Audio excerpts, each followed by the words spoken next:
Smith, and I'm Brent, Knaple, Calcaterra. We're trying to get Gene's audio to work, but it's not working right now. He's a Compton police officer, or used to be a Compton police officer. Retired. So, yeah, we got a little story to tell you today. We've been talking, and we've been talking about this story for a while. You are live too right now, too, Gene. Yes, and you guys are welcome to the very first Thursday edition of Hanging with Uncle. So we're all kind of overlapping things, but yeah, this is going to be, I think, a very informative conversation. So I think the best way to do it, because he is an ex-police officer, is to run it like this is. He's interviewing, and he's interviewing somebody from the streets that I work with federal law enforcement too, but I have a unique upbringing. So, why don't you tell them a little about your show, Gene? Okay, so yeah, my show is Hanging with Uncle. And as I always forget to do, please hit that subscribe button. It really helps to grow our channel. And also hit that thumbs up, the like button. It helps us spread the word out there. And click that notification bell so you can get notified when we go live and put new content out there. And what our show talks about, kind of, is current events from a satirical point of view. And my show co-host Zane is about 30 years younger than me. So we have a couple of generations that are looking at current events from those different lenses and how we can bring them together. And it's kind of fun. I like working with Zane. Yeah, he's really interesting. He brings a different edge to the show. We're a little bit, we're kind of serious. I'm a little more goofier than you are, and then he brings that little bit of young edge to it all. So I appreciate having him and chatting with him as well.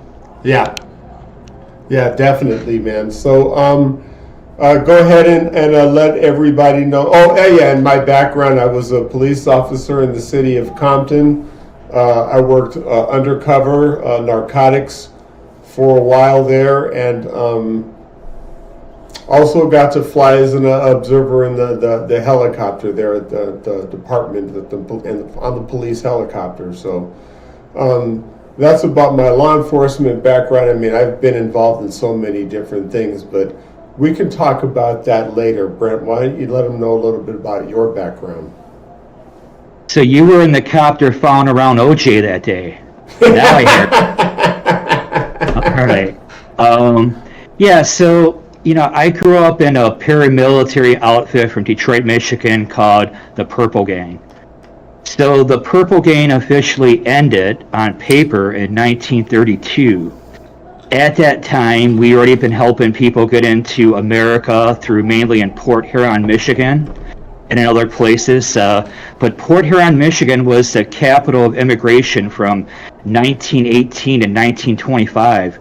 We needed a lot of workers to start building up the big three and to get us more prepared for military readiness. Because the First World War ended, but there was markers that the Second World War might start, and it did. So 1932, officially, a few people got in trouble in the Purple Gang. My grandfather turned 16, is usually the time you get made. He got made at the age of 16 in 1932. Then, according to the paperwork, it went, it no longer existed. The thing is it did exist. There is a family that still kept in touch with the military, all the secret societies, everybody involved. My grandfather was Italian, Russian, and Jewish. And he was able to kind of control the streets, so to speak. So his brother ended up becoming an FBI agent with the Detroit field office, the FBI, Frank Calcaterra. Then basically my grandfather became the man in black. He helped set up intel areas, mainly in Vegas. There's a casino named after him called Caesar's Palace. And we helped actually keep a lot of people out of the desert back in the 60s. There's a lot of flying objects flying around the desert out there, and we had to keep control of a lot of different things, and that was one of the reasons why we moved to Vegas.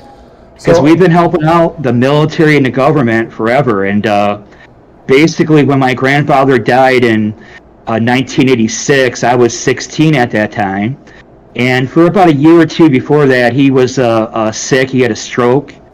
So I was trying to get out of it really since day one. I was initiated at the age of 5 as a human shield because of what happened with Hoffa.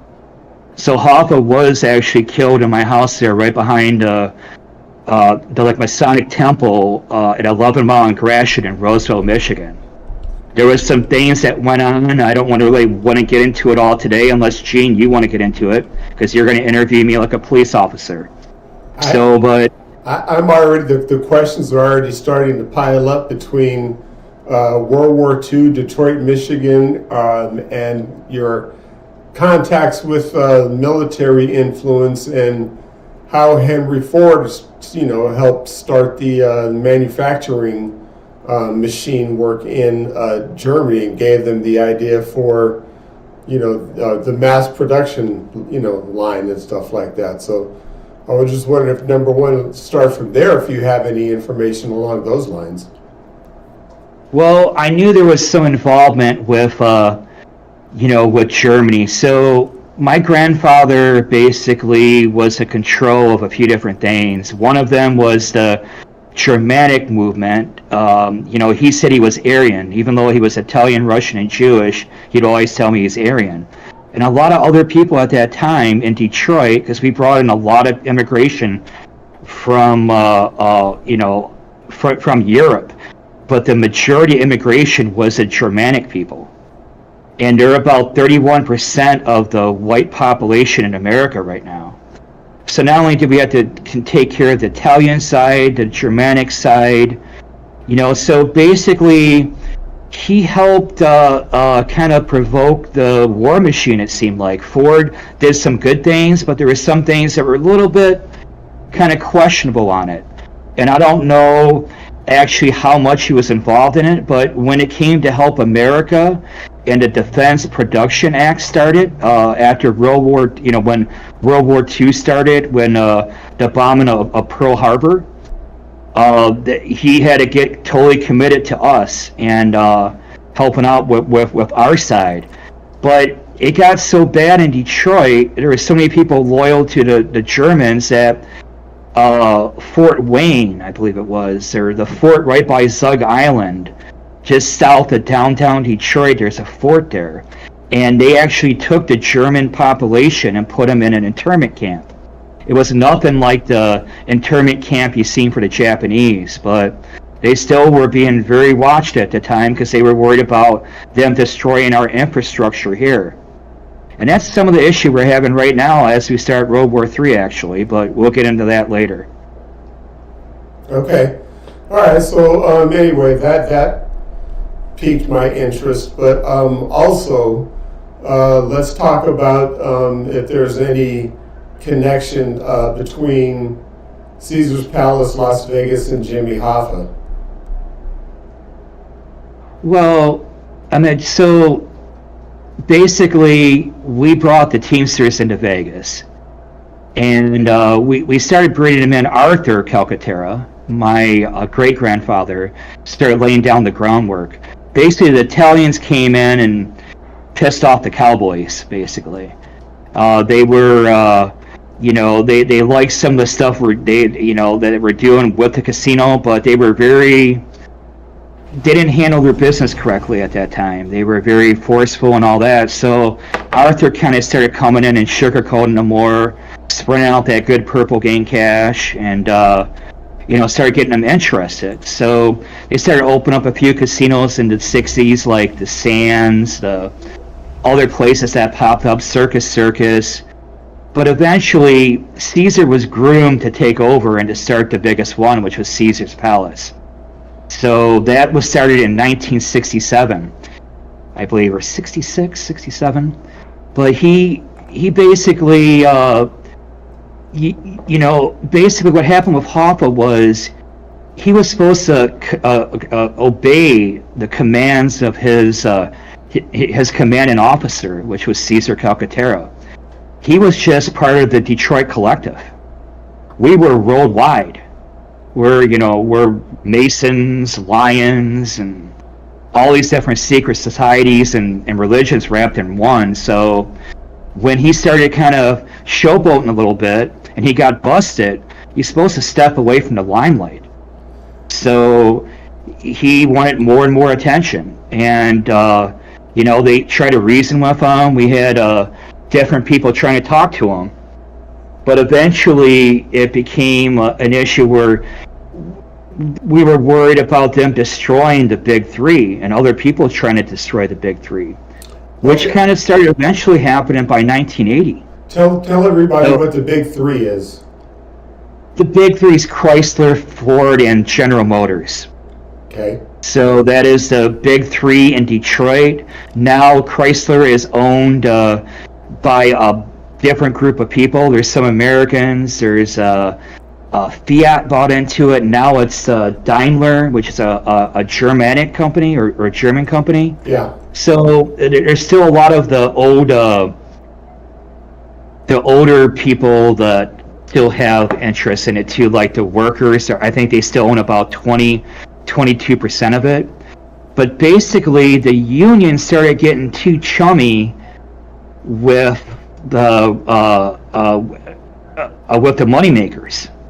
So my grandfather is always about setting people down at the table and sharing it. Right. So he started to try to help out by starting Jobby Nooner, where he would have them work really hard throughout the week, and then Friday they would kind of screw off a little bit more, and then they would a lot of the skilled trades would take off by noon. So that's where the term Jobby Nooner came in, was a Chrysler thing. And it was he ran the plant by 8 Mile and Gross Beck, Mound area, that whole area there. So the people used to just take off, and then once your skilled trades are gone and something happens on the shop floor, it shuts down. So you got to come back on a Saturday. Now you're making time and a half. Then you work kind of halfway on a Saturday, then Sunday you're double time, you're busting your butt. So he was sharing that wealth, and the money makers up top wanted more money for the corporate structure. They wanted it for the stock market, and that's how it started to develop. So finally, it got to a point where they got really pissed. A few people in Detroit, because basically we were here to protect you from like destroying yourself. We came in to recruit you into World War I, started laying out the structure of what the intelligence community is. Finally, when we went underground, there was no intelligence community. We trained them. So it started off as, I think, the department of the OSS, I think. Then finally the CIA and the other agencies came in about 47 to about 52, right when the world order was starting, the UN. Yeah. So there's a lot of things going on. Go ahead, Gene. No, I was just going to say, I remember or am familiar with the story of the OSS being transformed into the CIA, which brings up another question. How involved were you with the CIA or the OSS in exchanging information? Because I know you're a confidential informant, so give us a little bit of background about what you do, your contacts in the street, how you develop them, and what kind of, like, I'm not asking for your resources, but the help that you get from your resources.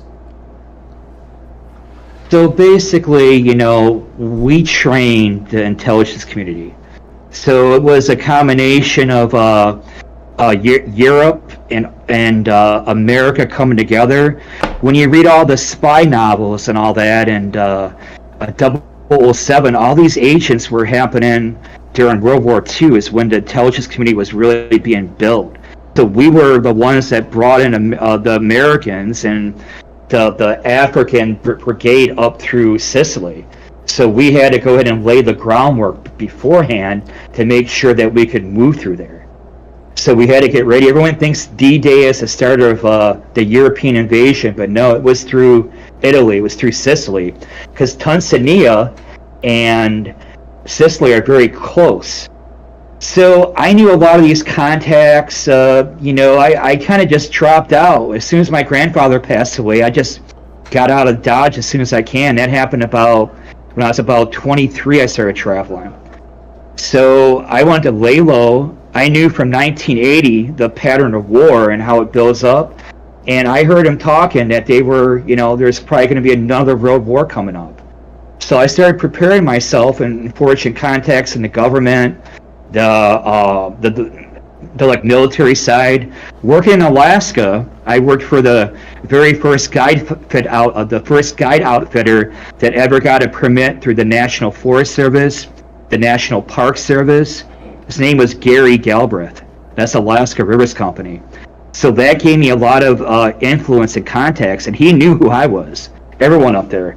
The police, anytime there was a trouble on the peninsula, all the way up to, basically up to Fairbanks, I would get involved to try to settle down the streets, but I didn't really have too many, I didn't really come out too well because I was trying to safeguard it. So when I knew war was going to start, I just kept on building up the contacts to go ahead and do what I needed to get done. So eventually I started working with the DEA, the DOJ, and the FBI starting in 2006.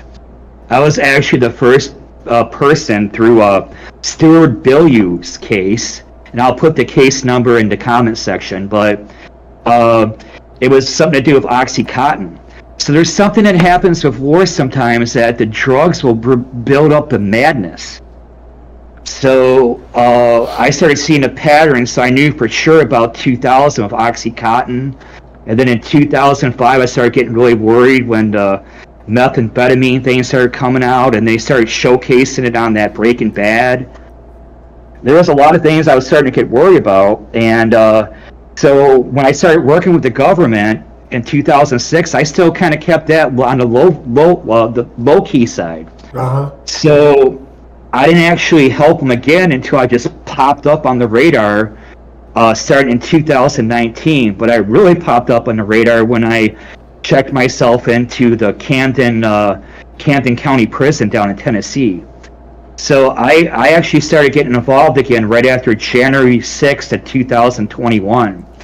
When I saw my nation's capital being attacked, and after all the work we'd done to kind of build the world together more, from the start of World War I to World War II, I had to do something. So I didn't follow the two-man rule. I did it all by myself. But go ahead, Gene. I was just going to ask, so when you went into the correctional facility in Tennessee, what was the purpose of you going in? Was it to gather information? I'm sure that's what it was, but that's interesting. Why would somebody voluntarily go to prison? There's got to be a good reason for that. Let us know. Yeah, so I knew about the Hoffa card. So I told the DA, the DOJ, and the FBI in 2006 that I worked with the Purple Gang, and I told them about Hoffa. When I got to the Hoffa story, they shut me down. So when I got on the federal grand jury for that case, they do this thing where they record all the information. They didn't really want me to talk about that. They didn't want me to talk about what was going on in Detroit, which I was upset about. They wanted me to talk about OxyContin more. So I started saying statements about, how OxyContin isn't 1% addictive. I was the first person to ever say that probably in a court of law. So I got that chance to do it there because it really isn't. I could understand a chemical compound like no one, so it eventually got to a point where I realized, well, they're not going to, they were trying to dig up these holes all over Detroit trying to find a body. I'm like, hey, dude, my grandfather ran a little casino in Vegas called Caesar's Palace. I can tell you right where it is, blah, blah, blah. So I thought I was going to help him. But what I realized is I could use the Hoffa card. Yeah. So when I went into that prison, I actually told him that I want to help out with the Trump case that was going on. I knew from back in the 70s, Trump actually came to our house with his father. And my grandfather, my grandfather used to make me sit on his knee during high level sit downs, and he wanted me to learn. So what I learned when I saw Trump was he was a weak man. His grandfather or his father ripped on him with my grandfather like no tomorrow. The guy was almost in tears. So he was eventually, marked. So I started hearing about in 79 or 80 that they're going to try to develop him because he is a weak man. They could go ahead and get him to do certain things for him. Then I started hearing right before I left in 82 after we buried Hoffa, right on I-696, that we were, that he was going to use prophecy to go ahead and try to win an election. And then that guy Stone started getting involved in 84. Then that big bullshit show with the NFL and USFL, that was just staged to help him, to kind of grow his profile. And then he did that show in 2007 or 2008. And that's right when all this madness started building. So this chaos started getting out of control at that point. I'm not a conspiracy theorist, but just your opinion from having been, pushed to, pimp the Oxycontin theory. Do you think that the motivation for that is to focus on the cartels and focus on Oxycontin so we're not paying attention to the drugs that they're really shoving down our throats? Well, so that's the thing. Yeah, they're feeding us with so many different drugs and chemicals. The way the FDA is set up and the health and food, and that there's so many different agencies involved in it, and they all got to make money, do all these things, and so when you actually have a pharmaceutical board. And it's a global, or not a global, it's a countrywide group of people that meet. And they basically decide, what drugs are good for people, how to promote it, and all that. So they were promoting certain drugs not to be true at all. I mean, like I said, Oxycontin was actually said to be only 1% addictive from a 1984 paper. I mean, so with the pharmaceutical board, by the way, I'm trying to get insulin prices down and HIV drugs lowered right now, and this is how I'm probably going to do it, is the pharmaceutical board, if they went after Prudo Pharma, who was those idiots on the board that said Oxycontin is 1% addictive? Right. The ones that were getting paid. The ones that were getting paid, and they're actually, who's on that board is the pharmaceutical company owners. Exactly. So if they're doing that, how much more damage are they doing to me? So, or not, I'm not doing to everybody, I mean. So it wasn't just Oxycontin. So a lot of people don't know this. I'll tell you about pot, because, you like to smoke it, I like to smoke it. Do you want to talk a little bit about that, Gene?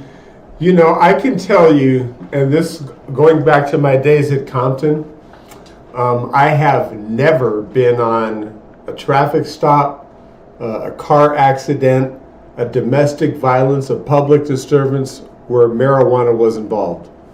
But I can tell you the countless times from cocaine, PCP, alcohol, that, my work was cut out for me. So I've always kind of had just, taken a step back and thought, you're lying to me when you say this is negative, because I'm seeing the effects of that, and it's not what you're saying. But I smoke now, even though I used to be a cop, because I have a condition to where I cannot take blood thinners. So if I have a headache or arthritis starts acting up, I can't take blood thinners. So marijuana helps significantly to ease the discomfort that I go through, and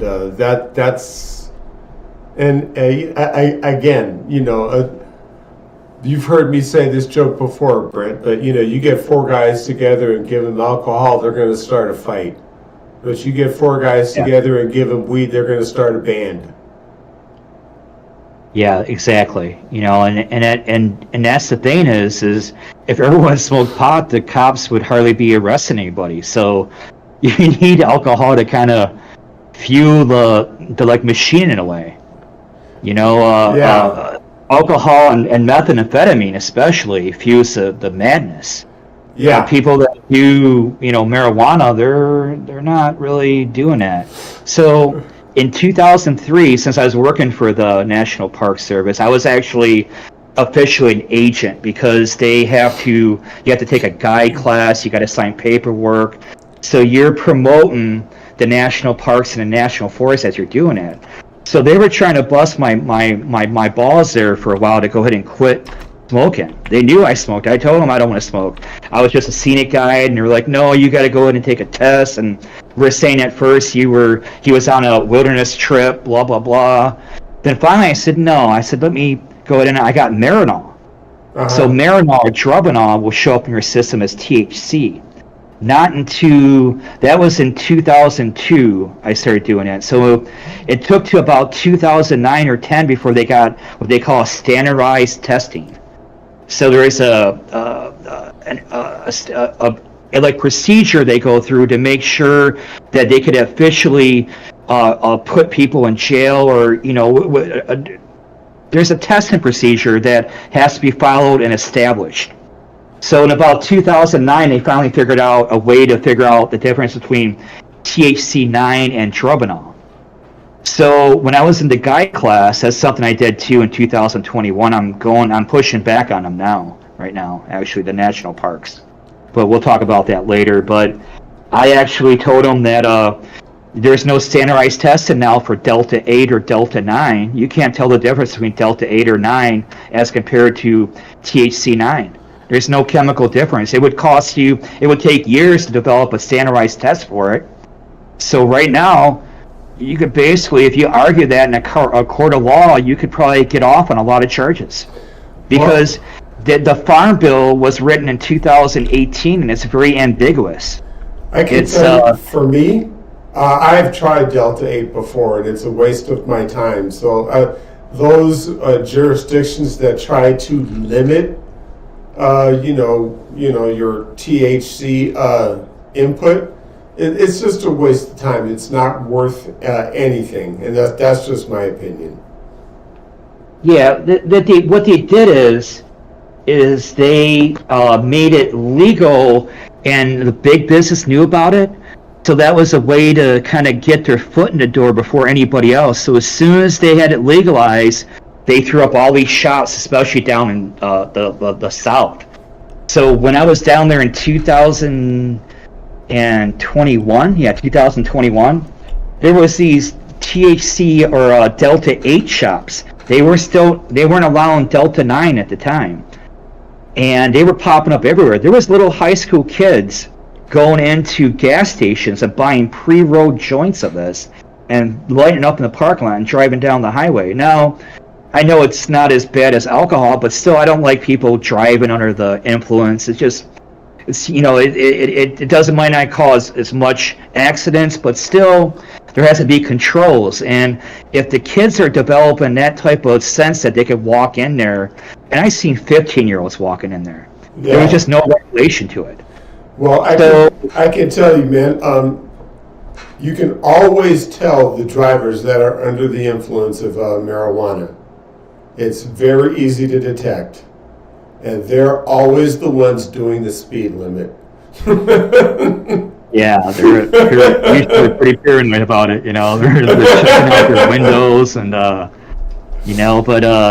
it depends. The longer you smoke it, you kind of get over that. That's more of a tolerance. It's a tolerance thing, yeah. Well, so the thing is why I brought up Delta 8 and Delta 9. This is why THC 9 pot should be legalized. Because in 2008 or 2007, I believe, is when they made, like I said, they put out a show about methamphetamine, Breaking Bad, and all of a sudden, they say, oh my God, we got a methamphetamine problem. So they said any type of synthetic drug is now a 10-year felony instead of a 4-year felony. Most Schedule I drugs are a 4-year felony. They changed the regulation in 2008 or 7, whatever, to say that now ecstasy, synthetic drugs, methamphetamine, are actually a 10-year felony. Well, the thing is Delta 8 is made through a synthetic process. Yeah. If you would make a bag of candy, and it's weaker, it's made a little bag of candy you could buy in a store for $10, it would take a field, an acre, to get enough Delta 8 extracted out of that without going through the synthetic process. So you'd be paying like $300 for a little bag of Delta 8, which is like so please, already. I mean, I've been trying to work with clearance jobs. I've been talking to all these different agencies saying, hey, there's no point. I mean, right now people could get away with it. So the people that are getting away with it and probably arguing this are, probably the rich people, but really just make it legal. And instead of like saying this or that about it, you could go ahead and, make it or go ahead and cut down then the 10-year felony on it. Say it's just a 4-year felony again. I'm in the baritone section of the choir, brother. But anyway, we got a few minutes left, man. I just have one more question before we go. And like you said, on paper, officially the Purple Gang has ended, but do they still operate? And what is their purpose? And are you in contact with them? I try to, I've been trying to reach out to little Scotty Bernstein for about a year and a half. He knows what I'm doing globally with the refugee project, the things I do with law enforcement. But he's just trying to make money off of Hoffa. He's telling all these different stories that aren't true. He's in the media. He's in Oakland Press, Macomb Daily. So he was saying up to a year ago that he's the body and somebody did it out of state. As of the Fox show of this year, in June, he's saying now that somebody from Detroit did it. Well, yeah, I've been telling him for over a year now what's going on. So I think there's no active members anymore. I mean, there might be corrupt people here and there, but the only reason why I was made or initiated was because of Hoffa, and the only one that could initiate me was my grandfather. So other people were getting initiated into the Detroit Collective, and other things. So I took what I did was, I'm here to protect Europe and America. I made an oath at 5, and now that is spread now to the globe. And as soon as I start getting my projects completed, which are many, refugee project, we're going to rebuild the temples. So I am a Freemason.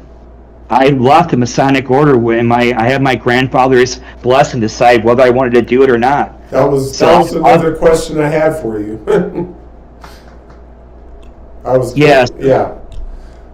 So there's some things I didn't like about, there's some good things with groups and there's some bad things. Right. The things we've seen around Detroit I didn't like at all. So that's pretty much why I got out of it. And if I actually do start making people again, I would be making people as a purple team. So this will be the best people from all over the globe. I don't care whether you're Jewish, French, or whatever. I'm going to be looking for 1,000 good people. Well, and we're going to go ahead and we're going to go ahead and discuss this more at a later time. But this will be open to all nations, and this will be bringing in refugees into probably 5 to 7 global locations, and in those locations, the new temples will be built. So there'll be temples. There'll be funding opportunities through like a casino and recreation opportunities. I want, instead of just having a temple for the Jewish faith and the Muslim faith, I want for all faiths to come together and ideologies. So a place for Hindus, a place for Buddhists, a place for the Muslims, Orthodox people, to come together and be safe. And you have different segments of these temples all in one area. And then we need to have that conversation. We need to have that conversation. We do. So, that'll be next time, and we'll do it sometime next week to explain that project, because it's very entailed. Well, I got one more question, Brent, and I know we talked about it before, but Jimmy Hoffa is a big topic. And if you want to let people know exactly where they can find him and what equipment it would take, if you want to go ahead and shout that out right now, that's up to you. Yeah, you bet. I've been saying this too. I said it on the videos before. So it only take a 3D imaging, side scan, and LiDAR to actually start looking underneath 696. You had to go on the edge probably. Some of it you could probably get directly from underneath, but he's buried about 2.5 blocks off of Gratiot going towards Grossbeck. On the westbound side is where we put him. And, I doubt that we move it, because for these people around here, they think it's their trophy. And it has nothing to do with being a trophy. I've been trying to figure a way to get rid of that forever. Well, and I want Scott Hoffa to bury his father. I think 50 years. You're saying it has to be secretive. Well, it's 48 years right now, and hey, it's out there. So let's go ahead and deal with this properly. Yes. It's about $600 to rent equipment. Shit, I think they rent it out on Armada. I agree with you, man. Let's put it to rest. Go out there, confirm that there is something out there, and like everything else, man, law enforcement will try and sweep stuff under the rug until you force their hand and it goes public, and then they're all over it. So hopefully somebody will hear this information and put Jimmy Hoffa to rest. Yeah, and I'm at the local police. I got all the contact information. I could call up the field office down into Clinton Township, field office of the FBI, but it seems like they're not wanting to. They were all kind of scared, so hopefully this will provoke it more. If they moved it, whatever. But usually how they lay on top of, if they understand how roads are built, they keep on building up on it, and they keep on, once in a while they'll rip it all out, but that usually doesn't happen like that. Yeah. So that's why if they buried it down deep enough, which they probably put it down, as far as I remember, it was in a barrel, and they had it in the barrel, and then they would just dig out a hole and then drop the barrel in there. So you'll be seeing a metal shape to the LiDAR screen, the 3D imaging. So it wouldn't be that hard to find, and really, you don't want to go all the way on up and down that highway. You should want me to end it right now. Because if you really start looking, there's a lot more than that.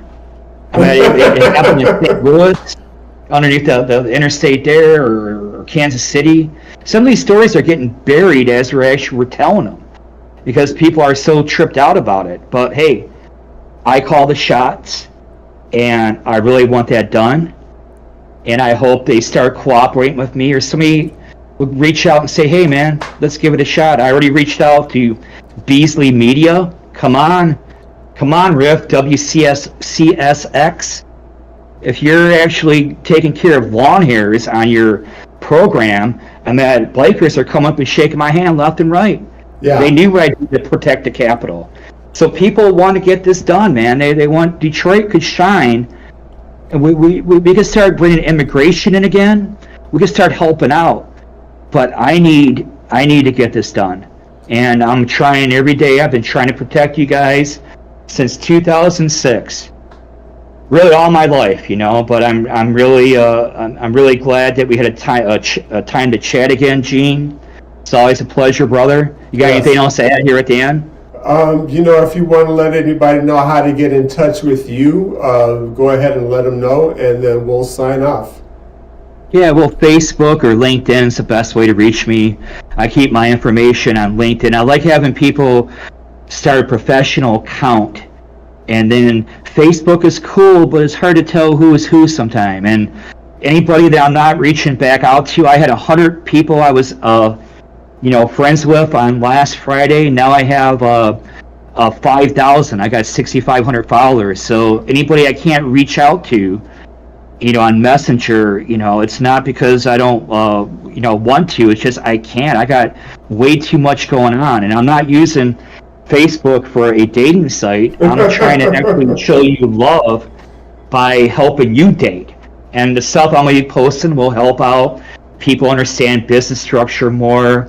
I'm going to start a private group on LinkedIn called LinkedIn After Dark, where business professionals can meet and also date at the same time. It will have to be a private group because LinkedIn usually doesn't allow that, but they're getting more social media like, and already ran groups on LinkedIn, like the Genius Group. Yeah. So, they know what I do. So they would probably let me do anything I can as long as I can control it. I can't have people, flashing themselves and stuff like that on LinkedIn. They won't like that. But there's ways that you could go ahead and help out your brand, find love, grow your company here on Facebook and on LinkedIn and other media sources. So you all have a great day, man. It's nice talking to you, Gene, and we'll do this again soon, okay? Definitely, Brent, and thank you for being on the show again. This has been our very first Thursday edition of Hanging with Uncle, and Zane and I look forward to seeing you tomorrow. Good night, be kind to everyone, and stay safe.